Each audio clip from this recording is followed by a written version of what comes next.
क्या आपने कभी सोचा है आपका असली स्वरूप क्या है?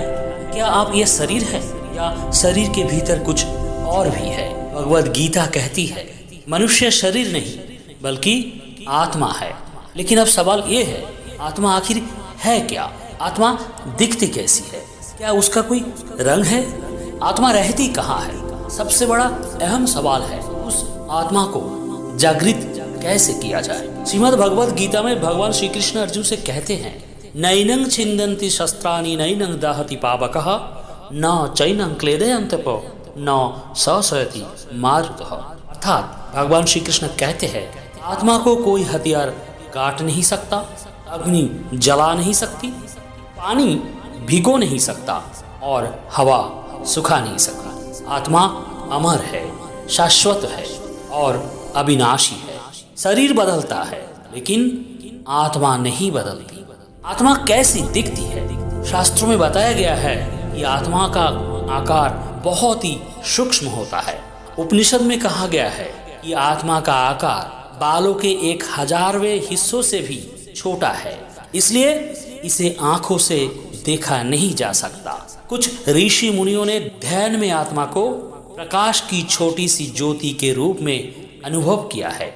इसका कोई निश्चित रंग नहीं होता, लेकिन अक्सर इसे चमकती हुई दिव्य रोशनी के रूप में बताया जाता है। आत्मा कहाँ रहती है? शास्त्रों के अनुसार आत्मा का निवास स्थान हृदय है।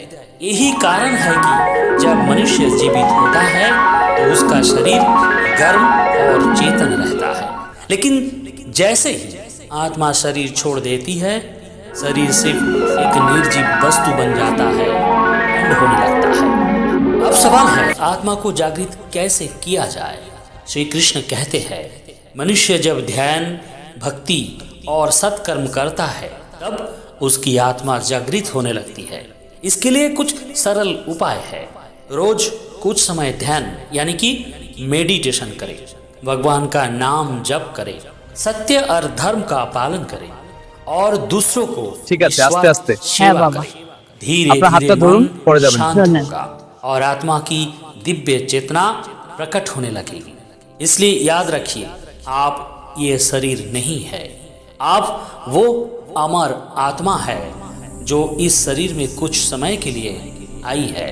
और जिस दिन मनुष्य ये सत्य समझ लेता है, उसी दिन उसके जीवन के सारे डर, सारे दर्द, सारे दुख खत्म हो जाती है, क्योंकि आत्मा ना जन्म लेती है ना मरती है। तो दोस्तों, अगर इस वीडियो को अच्छा लगता